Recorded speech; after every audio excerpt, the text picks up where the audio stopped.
آج جو کہانی آپ سننے جا رہے ہیں وہ کوئی کلپنا نہیں، یہ ایک سچی کہانی ہے، ایک ایسے نبی کی جن کے حکم سے ہوا چلتی تھی، جن کے آگے جن جھکتے تھے اور جن کی آواز سن کر پرندے بھی خاموش ہو جاتے تھے، ایک ایسا بادشاہ جو سجدے سے سر نہیں اٹھاتا تھا۔ یہ کہانی ہے حضرت سلیمان علیہ السلام کی۔ بہت پرانی بات ہے، ایک ایسا زمانہ جب انسانیت حق اور ناحق کے بیچ بھٹک رہی تھی اور اللہ اپنے نیک بندوں کو دھرتی پر رہنما بنا کر بھیجتا تھا۔ انہی میں سے ایک تھے حضرت داؤد علیہ السلام۔ وہ نہ صرف ایک نبی تھے بلکہ ایک طاقتور بادشاہ بھی تھے۔ ان کے پاس علم تھا، انصاف تھا اور اللہ کا دیا ہوا نور تھا۔ ان کی گود میں ایک چھوٹا سا بچہ کھیلا کرتا تھا جس کی آنکھوں میں چمک اور دل میں سکون تھا۔ اس کا نام تھا سلیمان۔ بچپن سے ہی سلیمان دوسرے بچوں سے الگ تھا۔ وہ کم بولتے، لیکن جب بولتے تو ان کے لفظوں میں عقل اور حکمت جھلکتی تھی۔ لوگ انہیں دیکھ کر کہتے، یہ بچہ کوئی عام نہیں، اس میں کوئی نوری بات ہے۔ ایک روز دو آدمی حضرت داؤد کی عدالت میں حاضر ہوئے۔ ایک نے شکایت کی، میری فصلیں تیار تھی لیکن اس آدمی کی بکریاں رات کو اس میں گھس گئیں اور سب کچھ تباہ کر دیا۔ حضرت داؤد نے حکم دیا، بکری والا کھیت والے کو اپنی ساری بکریاں دے دے تاکہ نقصان کی بھرپائی ہو سکے۔ وہیں بیٹھا تھا سلیمان جو ابھی بھی ایک بچہ ہی تھا۔ اس نے ادب سے کہا، ابا جان اگر اجازت ہو تو میں کچھ عرض کروں؟ حضرت داؤد نے مسکرا کر حامی بھری۔ سلیمان نے کہا، کیوں نہ ایسا کیا جائے کہ بکریاں کچھ وقت کے لیے کھیت والے کو دے دی جائیں تاکہ وہ ان کے دودھ اور محنت سے فائدہ اٹھا سکے، اور دوسری طرف کھیت والا کھیت کو پھر سے تیار کرنے کی ذمہ داری لے لے۔ جب کھیت پہلے جیسا ہو جائے تو دونوں اپنی اپنی چیزیں واپس لے لیں۔ یہ بات سن کر حضرت داؤد کی آنکھوں میں خوشی کے آنسو آ گئے۔ وہ جان گئے کہ ان کا بیٹا صرف سمجھدار نہیں بلکہ انصاف کا سچا ماننے والا ہے۔ اس وقت سلیمان کی عمر بہت چھوٹی تھی لیکن اللہ نے اسے ایسا علم دیا تھا جو بڑے بڑوں کو حاصل نہیں تھا۔ وقت گزرا، سلیمان جوان ہوئے۔ ان کی عبادت، ان کا عقل، ان کا صبر سب لوگوں کے دلوں کو جیتنے لگا۔ جب ان کے پتا حضرت داؤد کا انتقال ہوا تو اللہ نے سلیمان کو صرف تاج ہی نہیں، نبوت بھی عطا کر دی۔ اب ایک نئی شروعات ہونے والی تھی۔ ایک ایسا بادشاہ تاج پہن چکا تھا جس کا سر سجدے سے کبھی اٹھتا نہیں تھا، جس کی آواز میں نرمی تھی لیکن حکم میں اللہ کی طاقت۔ سلیمان اب بادشاہ بن چکے تھے لیکن وہ کسی عام بادشاہ کی طرح نہیں تھے۔ ان کے تاج میں ہیرے نہیں تھے بلکہ سجدے کی چمک تھی۔ ان کے ہاتھوں میں تلوار نہیں بلکہ اللہ کا امانت تھا۔ اللہ نے انہیں ایسی طاقتیں عطا کی جو نہ پہلے کسی کو ملی نہ بعد میں کسی کو ملیں گی۔ حضرت سلیمان کو ایک ایسی نعمت دی گئی تھی جو دنیا میں کسی کو نصیب نہیں ہوئی۔ وہ تھے جن اور ہواؤں کے مال۔ ان کے حکم سے ہوا چلتی تھی۔ اگر وہ کہتے چلو پورب تو پوری فوج اڑتی ہوئی پورب پہنچ جاتی۔ اگر کہتے رکو تو زمین کی دھڑکن بھی تھم جاتی۔ ان کے اشارے پر سمندر کی لہریں بھی ٹھہر جاتی۔ سلیمان کے پاس ایک بہت بڑی فوج تھی، انسانوں کی، جنوں کی اور پرندوں کی، سب کے سب ان کی حکومت میں تھے۔ وہ سب ایک لائن میں بلا کسی آواز کے، بلا کسی شور کے، پورے ادب اور انوشاسن کے ساتھ چلتے۔ ایسا لگتا جیسے زمین پر آسمان اتر آیا ہو۔ ایک روز وہ اپنی پوری فوج کے ساتھ کسی سفر پر نکل رہے تھے۔ راستے میں ایک گھاٹی پڑی جس کا نام تھا وادی نمل یعنی چینٹیوں کی گھاٹی۔ جیسے ہی ان کی فوج اس گھاٹی میں داخل ہوئی، ایک چھوٹی سی چینٹی نے اپنی قوم سے کہا، اے چینٹیوں، اپنے بلوں میں گھس جاؤ، کہیں سلیمان اور ان کی فوج تمہیں کچل نہ دے اور انہیں اس کا احساس بھی نہ ہو۔ سلیمان نے وہ بات سن لی کیونکہ اللہ نے انہیں پرندوں اور جانوروں کی زبان بھی سکھائی تھی۔ انہوں نے اس چھوٹی سی چینٹی کی بات سنی اور مسکرا اٹھے۔ انہوں نے سر جھکا کر اللہ سے دعا کی، اے میرے رب، مجھے یہ توفیق دے کہ میں تیری ان نعمتوں کا شکر ادا کروں اور ایسے کام کرتا رہوں جس سے تو راضی ہو۔ وہ نہ تو اپنی طاقت پر گھمنڈ کرتے تھے نہ اپنی سلطنت پر، بلکہ ہر نعمت کو آزمائش سمجھتے تھے اور ہر روز سجدے میں گر کر شکر ادا کرتے تھے۔ ان کے ساتھ جن بھی تھے جو بہت طاقتور اور تیز ترار ہوتے تھے۔ سلیمان ان کے لیے کام طے کرتے، کوئی محل بناتا، کوئی مسجد، کوئی سمندر کی گہرائی سے خزانہ نکالتا۔ اگر کوئی جن ان کی بات نہ مانتا تو اسے زنجیروں میں قید کر لیا جاتا۔ اتنا ہی نہیں، سلیمان کے دربار میں پرندوں کی بھی الگ قومیں ہوتی تھیں۔ ہدہد، ٹیرو، کوا، باز، سب ان کے اشارے پر اڑتے اور رکتے۔ ہر پرندہ ان کی بات سمجھتا اور وہ ہر پرندے کی زبان سمجھتے۔ یہ سب طاقتیں اللہ کی اور سے تھیں اور سلیمان جانتے تھے کہ اگر ایک پل کے لیے بھی وہ اللہ سے بے نیاز ہوئے تو یہ سب چھن جائے گا۔ اسی لیے وہ روز سجدے میں گر کر یہی کہتے، اے اللہ، مجھے فخر نہیں بس تیرا فضل چاہیے۔ حضرت سلیمان کے دربار میں ایک خاص پرندہ تھا، ہدہد، چھوٹا سا फुर्तीला और बहुत ज़हीन। वो पानी की तह तक सूंघ सकता था और दूर दराज की खबरें लाकर सुलेमान को बताता था। एक रोज सुलेमान ने अपने परिंदों की फौज की जांच की तो देखा कि हुदहुद गायब है। उन्होंने नाराज होकर कहा, मैं देखता हूँ, अगर ये बिना वजह गायब है तो मैं इसे सजा दूंगा या जरूर हलाक कर दूंगा। कुछ देर बाद हुदहुद लौट आया। उसने झुककर सलाम किया और कहा, मैं ऐसी जगह से आया हूँ जहाँ से आप अनजान हैं, वहाँ की खबर आपके पास नहीं है। मैं सबा नाम के इलाके से आया हूँ। वहाँ की एक औरत है, रानी, जिसका नाम है बिल्कीस। वो बहुत बड़ी हुकूमत चलाती है। उसके पास दौलत है, ताकत है और एक शानदार तख्त है, लेकिन अफसोस वो और उसकी कौम सूरज की पूजा करते हैं, अल्लाह की नहीं। सुलेमान ने हुदहुद की बात सुनी। उनकी आंखों में नाराजगी नहीं बल्कि एक पैगंबर का दर्द झलक उठा। उन्होंने कहा, देखते हैं तू सच्चा है या झूठा। लेकर जाइए मेरा खत और पहुंचा दे बिल्कीस के पास, फिर देखो वो क्या जवाब देती है। हुदहुद उड़ गया। बिल्कीस अपने महल में बैठी थी जब अचानक एक छोटा सा परिंदा आकर उसके तख्त के पास एक चिट्ठी गिरा गया। रानी ने चिट्ठी को उठाया। ये चिट्ठी सुलेमान की तरफ से थी। उसमें लिखा था,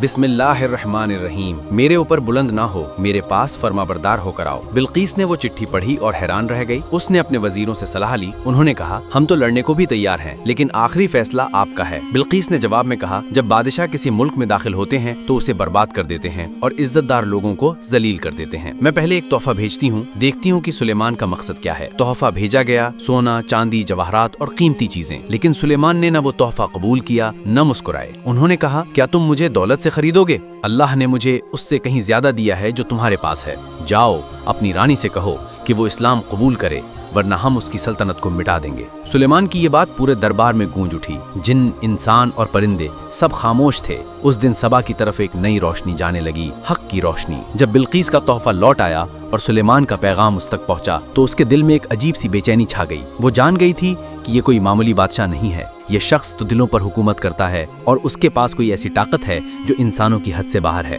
इधर सुलेमान ने अपने दरबार में ऐलान किया, ऐ मेरी फौज, कौन है जो रानी बिल्कीस का तख्त मेरे पास लाकर रख दे इससे पहले कि वो हमारे पास फरमाबरदार होकर पहुंचे। एक ताकतवर जिन उठ खड़ा हुआ और बोला, मैं उस तख्त को आपके पास लेकर आऊंगा इससे पहले कि ये महफिल खत्म हो जाए। लेकिन वहीं एक दूसरा शख्स था, अल्लाह का एक बंदा जिसके पास किताब का इल्म था। उसने कहा, मैं उस तख्त को आपकी आंख झपकने से पहले आपके पास ला सकता हूँ। सुलेमान ने बस पलक झपकाई और देखते ही देखते बिल्कीस का शानदार तख्त उनके सामने मौजूद था। सुलेमान ने उसे देखकर कहा, ये मेरे रब की नेमत है, वो मुझे आजमा रहा है कि मैं शुक्र करता हूँ या नाशुक्री बनता हूँ। फिर सुलेमान ने अपने लोगों से कहा, बिल्कीस के तख्त को थोड़ा बदल दो ताकि जब वो आए तो हम देखें वो पहचानती है या नहीं। कुछ दिन बाद बिल्कीस सुलेमान के दरबार में हाजिर हुई। उसने दरबार में कदम रखा तो एक अजीब नजारा उसकी आंखों के सामने था। उसका तख्त वहाँ मौजूद था लेकिन कुछ बदला बदला सा था। उसने कहा, ये तो मेरे जैसा ही लगता है। सुलेमान ने मुस्कुराकर कहा, ये वही है, हम तुम्हें इससे पहले ही बता चुके हैं कि हम सच्चे हैं। फिर उसे एक शीशे से बने महल में ले जाया गया। जमीन पारदर्शी थी और नीचे से पानी बह रहा था। जब बिल्कीस ने वो जमीन देखी तो समझी कि ये पानी है और उसने अपना लिबास उठा लिया। सुलेमान ने कहा, ये तो सिर्फ कांच है, हम तुम्हें अल्लाह की कुदरत दिखाना चाहते हैं, ताकत नहीं। उस वक्त बिल्कीस की आंखों से पर्दा हट चुका था, दिल नरम हो गया था। उसने सजदा करते हुए कहा, ऐ मेरे रब, मैं तुझ पर ईमान लाती हूँ और सुलेमान के साथ मैं मुसलमान बनती हूँ। एक रानी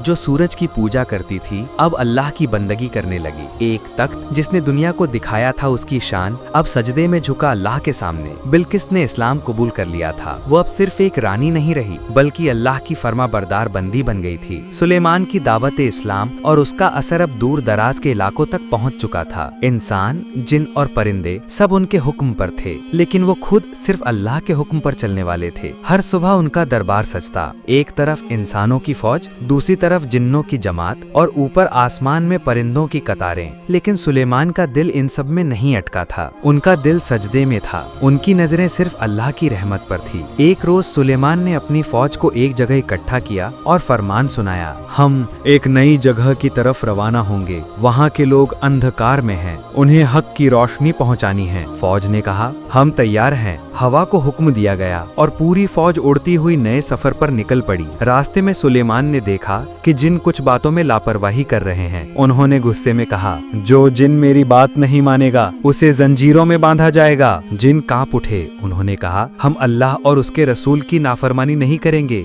हमें माफ कर दीजिए। सुलेमान ने कहा, मैं इंसाफ इंसाफ करता हूँ और अल्लाह के हुक्म से कभी पीछे नहीं हटता। लेकिन याद रखो, ताकत को रहमत समझो, घमंड नहीं। एक बार एक जिन को हुक्म दिया गया कि वो एक मस्जिद बनाए। उसने कहा, ए सुलेमान, मैं मस्जिद बनाऊंगा, लेकिन मुझे थोड़ी देर की मोहलत दीजिए। सुलेमान ने कहा, ठीक है, लेकिन याद रखना, जो काम अल्लाह के लिए होता है उसमें देर नहीं होनी चाहिए। उस जिन ने पूरी रात मेहनत की और सुबह तक एक शानदार मस्जिद खड़ी कर दी। ऊंचे गुंबद, चमकदार मीनारें और अंदर सुकून से भरा माहौल। जब सुलेमान ने वो मस्जिद देखी तो सजदे में गिर पड़े। उन्होंने कहा, ए अल्लाह, ये सब तेरी नेमतें हैं। मैं ना तख्त पर फक्र करता हूँ ना फौज पर, मैं सिर्फ तुझसे राजी होना चाहता हूँ। एक बादशाह जो जिन्नों पर हुकूमत करता था, लेकिन खुद हर सुबह हर शाम अपने रब के सामने झुकता था। यही थी हजरत सुलेमान की असल बादशाहत, दिलों की और सजदों की। सुलेमान की सल्तनत दिन ब दिन फैल रही थी। उनका इंसाफ और रहमत की मिसालें दूर दूर तक पहुंच चुकी थीं। लोग उनके पास न सिर्फ फैसले कराने आते, बल्कि उनकी दुआओं का असर लेकर भी लौटते थे।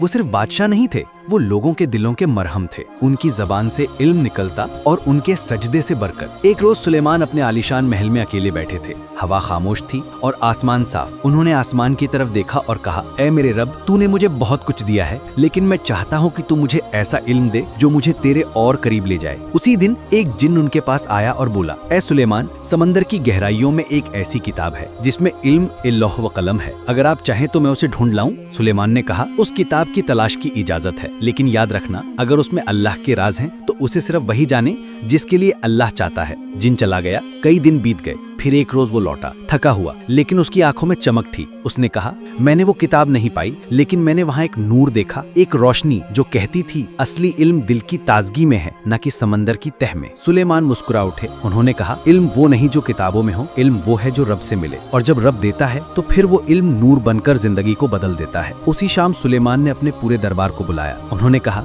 मेरी कौम, अल्लाह ने हमें बहुत कुछ दिया है, लेकिन हमें याद रखना होगा, ताकत, हुकूमत, इल्म, ये सब अमानतें हैं। अगर हमने इन्हें अल्लाह के रास्ते में इस्तेमाल ना किया तो ये सब हमसे छिन सकता है। दरबार में सन्नाटा छा गया। फिर एक बच्चा उठा और बोला, ए नबी, क्या हम भी कभी आपकी तरह हिकमत हासिल कर सकते हैं? सुलेमान ने मुस्कुराकर जवाब दिया, जब दिल साफ हो, जबान सच्ची हो और सजदे में आंखें नम हो, तब अल्लाह अपने इल्म के दरवाजे खोल देता है। हिकमत किताबों से नहीं, नीयत से मिलती है। उनकी कहानी हमें ये सिखाती है, ताकत मिले तो घमंड ना हो, इल्म मिले तो रियाकारी ना हो, दौलत मिले तो कंजूसी ना हो, और अगर रब का करीब बनना है तो सजदे को अपनी सबसे बड़ी दौलत मानो। हजरत सुलेमान अलैहिस्सलाम चले गए, लेकिन उनके सजदे, उनकी दुआएं और उनका इंसाफ आज भी इस दुनिया को रोशन कर रहे हैं। दोस्तों, हजरत सुलेमान अलैहिस्सलाम की ये कहानी यहीं खत्म होती है, लेकिन इससे मिलने वाली हिदायतें हमेशा के लिए जिंदा रहती हैं। अगर ये कहानी आपके दिल को छू गई हो तो इसे दूसरों तक जरूर पहुंचाइए। और हाँ, अगली कहानी में हम लेकर आएंगे एक और नबी की जिंदगी से रोशनी का पैगाम। तो जुड़िए हमारे साथ और इंतजार कीजिए अगली हकीकत भरी कहानी के लिए। तब तक के लिए आपका इंतजार रहेगा। अल्लाह हाफिज।